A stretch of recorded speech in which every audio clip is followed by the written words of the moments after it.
VIP voice இன் police. இது police பொதுமக்கள் நல்லுறவுக்கான குரல். அனைவருக்கும் வாய்ஸ் இன் போலீஸ் உங்கள் விஐபின்னு வணக்கங்கள். அப்புறம் இந்த டிஎன்யூஎஸ்ஆர்பி குறித்த தகவல் பார்ப்போம்.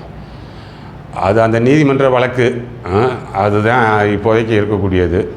டிஎன்யூஎஸ்ஆர்பிக்கு இருக்கக்கூடிய மிகப்பெரிய சவாலாக இருக்கக்கூடியது நீதிமன்ற வழக்கு தான்.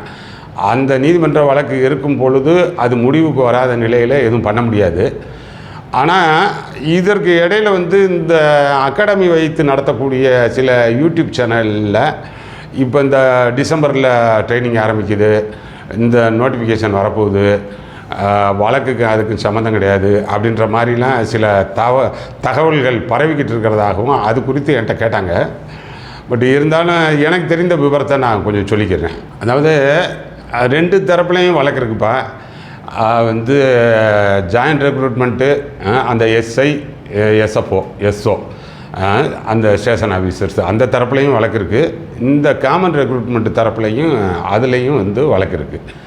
இப்போ இதில் முடிவெடுக்கப்பட முடியாத நிலையில், முடிவு நீதிமன்றம் அறிவிக்காத நிலையில் தனிப்பட்டு இதில் எதுவும் சொல்ல முடியாது. இன்னும் சொல்ல போனோம்னா இது ஒரு சப்ஜுடைஸ் மேட்டர்னுவாங்க.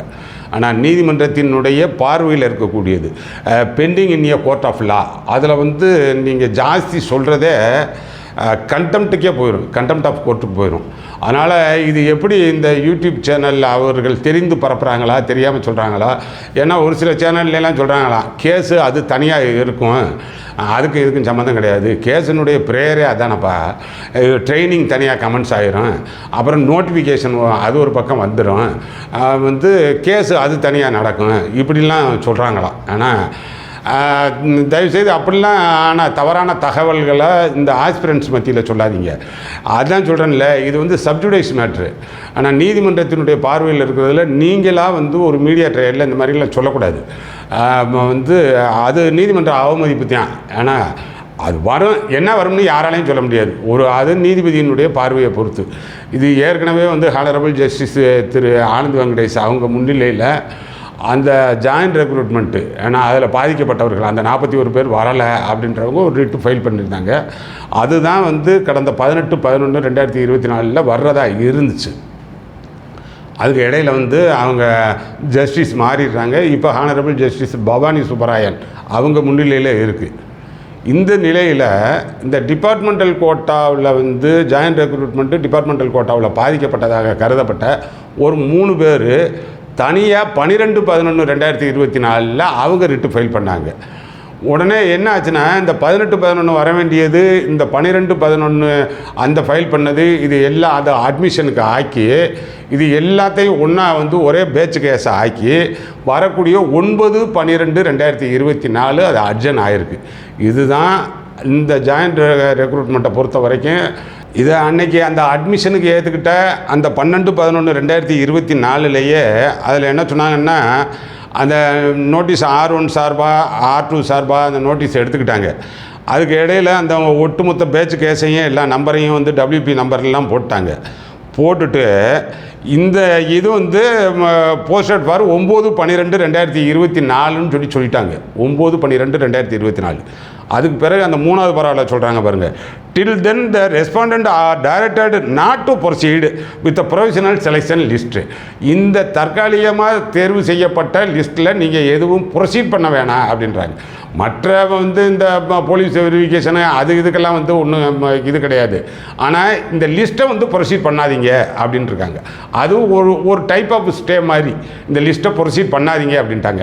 அப்புறம் எப்படிப்பா தனியாக ட்ரைனிங் ஒரு பக்கம் நடக்கும், நோட்டிஃபிகேஷன் ஒரு பக்கம் வரும் அப்படின்னு சொல்லிலாம் எப்படி சொல்கிறீங்கன்னு சொல்லி தெரியலை. அதனால் இதுதான் இதில் இருக்கக்கூடியது. இந்த ஆஸ்பிரன்ஸ் நீங்கள் தெரிஞ்சுக்குங்க. அவங்க ஏதோ ஒன்று சொல்லிட்டு போகிறாங்க. ஆனால் அது அவர்களுடைய அந்த இதுக்கு கிளாஸ் ஏதாவது ஸ்டார்ட் பண்ணுவாங்கல்ல, அதுக்காக வர வைக்கிறதுக்காக இருக்கலாம். அதனால் அது கிளாஸ் கமெண்ட்ஸ் பண்ணுங்கள், நடத்துங்க, அது அடுத்த தேர்வுக்கு தயார்படுத்துங்க, அதெல்லாம் வேறு விஷயம். அதனால் அது சொல்கிறதுக்கான ஒரு புரபகண்டாவாக இருக்கலாம். மற்றபடி அப்படித்தான் நான் பார்க்குறேன். இதுதான் ஜாயிண்ட் ரெக்ரூட்மெண்ட்டில் இருக்கக்கூடியது. இதிலேயே பார்த்தோம்னா இந்த ஜாயிண்ட் ரெக்ரூட்மெண்ட்லேயே அந்த ஒரு 129 பேர் வந்து இதில் வர்றாங்க, ஃபயர் சர்வீஸ், அந்த எஸ்ஓ ஸ்டேஷன் ஆஃபீஸர். இந்த 129 ஸ்டேஷன் ஆஃபீஸர்ஸ் வர்றாங்கல்ல, அதில் 20% டிபார்ட்மெண்ட் கோட்டா அப்படின்னையில் அது ஒரு 26 பேருக்கு போகுது. 26 பேரில் போனதில் அந்த ரோஸ்டர் வைஸ் ஒதுக்கீடு பண்ணப்பட்டதில் பாதிக்கப்பட்டதாக கருதப்பட்ட ஒரு ஆஸ்பிரண்ட்டு டிபார்ட்மெண்டல் கோட்டாவில் அவர் தனியாக அவர் ஒரு ரிட்டு ஃபைல் பண்ணுறாரு, அதை சேலஞ்ச் பண்ணுறாரு. ஏன்னா அவருடைய கிளைம் என்னென்னா, எஸ்சிக்கு 15%, 26ல் 15% பார்த்தீங்கன்னா 3.9 ரவுண்டு ஃபிகராக 4 தான் ஒதுக்கீடு பண்ணியிருக்கணும். ஆனால் 5 ஒதுக்கீடு பண்ணியிருக்காங்களாம். 5 ஒதுக்கீடு பண்ணும் பொழுது ஆட்டோமேட்டிக்காக வந்து ஜிடிக்கு 8 வந்திருக்கணுமா. ஜிடிக்கு வந்து 31%ல் 8 வந்திருக்கணும், அதில் 7 தான் ஆகுது. அப்போது ஜிடி 8 ஆச்சுன்னா அவருடைய கிளைம் என்ன சொல்கிறாருன்னா, ஜிடி 8 ஆச்சுன்னா அவர் வந்து பிசியில் இருக்கிறார். ஆட்டோமேட்டிக்காக பிசியில் இருக்கக்கூடியவர் ஒருத்தர் அங்கே போயிடுவார், 7ல் இருக்கக்கூடியது ஒருத்தர் அங்கே ஜிடிக்கு போயிடுவார். அப்போ அந்த பிசியில் இருக்கக்கூடிய 7 6000 இவர் பிசிக்கு வருவார். நியாயமான கிளைமு, நியாயமான கோரிக்கை, அவருடைய பிரேயர் சரிதானே. ஆனால் இந்த அதை வந்து தகவல் அறிவு உரிமை சட்டத்திலே வாங்கிட்டார். இதன் அடிப்படையில் அவர் ரிட்டு ஃபைல் பண்ணியிருக்கிறாரு. அது தனியாக, அதுவும் பெண்டிங்கில் இருக்குது. இப்போ இதுக்கெல்லாம் முடிவு காணப்படாத நிலையில் ட்ரைனிங் ஒரு பக்கம் கமெண்ட்ஸ் ஆயிரும், நோட்டிஃபிகேஷன் ஒரு பக்கம் வந்துடும், கேஸ் ஒரு பக்கம் நடக்கும். அப்படின்னா எப்படி நம்ப முடியும்? அதனால் இது முதல்ல கேஸு பெண்டிங் பிஃபோர் கோர்ட்டு அப்படின்றத தெரிஞ்சுக்குங்க. அதில் முடிவெடுக்கப்படணும். அது ஒன்று. இது வந்து ஜாயின்ட் ரெக்ரூட்மெண்ட்டுக்கானது. அதுக்கடுத்து பார்த்தோம்னா காமன் ரெக்ரூட்மெண்ட்டு. அந்த காமன் ரெக்ரூட்மெண்ட்லேயும் எனக்கு தெரிஞ்ச 2 கேஸ் ஃபைல் ஆகிருக்கு. ஆனால் அவங்க வந்து அந்த நேம் அதெல்லாம் சொல்ல வேணாம் சார் நாங்கள், பட் அவங்களுடைய ப்ரேயர் தெரிஞ்சுக்குங்க. அதில் என்னென்னா 14/10/2024 கேஸ் ஒன்று அட்மிஷனுக்கு எடுத்து 6 வாரம் நோட்டீஸ் போட்டிருக்காங்க. அப்படின்னால இந்த 14/10 அதில் வந்து பார்த்துக்குங்க, இந்த லாஸ்ட் வரைக்கும் அவங்களுக்கு டைம் இருக்குது. ஆனால் டேட்டு போடாமல் இந்த போட்டிருக்கேன் பாருங்கள், அதை பார்த்துக்குங்க. அப்போ அதில் என்ன சொல்கிறாங்கன்னா, அந்த ப்ரேயர் அந்த காமன் ரெக்ரூட்மெண்ட்டு அவருக்கு வந்து அந்த கூடுதலாக கூப்பிட்டாங்க பார்த்தீங்களா, ஒரு 8000 பேர் செகண்டாக வந்து திரும்ப கூப்பிட்டதில் 1:8 வரைக்கும் வந்துருச்சு. ஆனால் அந்த நீங்கள் எடுத்தது வந்து கடைசியாக 3359 தான் எடுத்திருக்கீங்க. அந்த வகையில் அந்த அதற்கான இடையிலேயே ரூல் மாற்றின மாதிரி ஆயிடுச்சு. 1:8 கூப்பிட்டுட்டு 1:5 தான் கூப்பிட்டுருக்கணும், 1:8 கூப்பிட்ருக்கீங்க. தவிர 2024க்கான நோட்டிஃபிகேஷன் வரவே இன்னும் வெளியிடப்படலை. அந்த வகையில் எனக்கான ஏஜ் பார் ஆகுது. ஏற்கனவே வந்து டிஜிபி அவர் திரு சைலேந்திரபாபு இருந்த நேரம் இது கரெக்டாக வருடம் எடுக்கப்படும்னு அறிவிச்சிருந்தார். அந்த அறிவிப்பு அந்த அவருடைய சர்க்குலர்னு நினைக்கிறேன். ஆனால் அந்த சர்க்குலர் வயலேட் ஆகுது, அது ஜியோலாம் ஆகலை, அந்த சர்க்குலர் வந்து வயலேட் ஆகுது அப்படின்னு சொல்லி கேட்குறாரு. அப்புறம் அதுபோக அவருடைய கோரிக்கை வந்து இந்த குரூப் 4ல் இன்க்ரீஸ் பண்ண மாதிரி குரூப் 2 and 2A அதில் வந்து டிஎன்பிஎஸ்சி அந்த வேகன்சி பொசிஷனை இன்க்ரீஸ் பண்ணது மாதிரி இதில் டிஎன்யூஎஸ்ஆர்பி இன்க்ரீஸ் பண்ணணும். அப்படின்னா எங்களுக்கு கிடைக்கிறதுக்கு வாய்ப்பு இருக்குது அப்படின்ற மாதிரியும், அப்புறம் ஸ்போர்ட்ஸ் கோட்டாவில் நிறையா மால் ப்ராக்டிசஸ் இருக்குது அப்படின்ற மாதிரியும் அவருடைய அஃபிடவிட்டில் அவர் ஃபைல் பண்ணியிருக்கிறார். இதுவும் நீதிமன்றத்தில் இன்னமும் முடிவு செய்யப்படாத வழக்காகத்தான் இருக்குது. இதெல்லாம் இருக்குது, தெரிஞ்சுக்குங்க. அப்போ இதில் என்ன சார் ஆகும், என்ன ஆகும், அதெல்லாம் யாரும் சொல்ல முடியாது. என்ன ஆகும்லாம் யாருக்குன்னு தெரியாது. அது நீதிமன்றத்தினுடைய உயர் நீதிமன்றத்தினுடைய நிலுவையில் இருக்குது.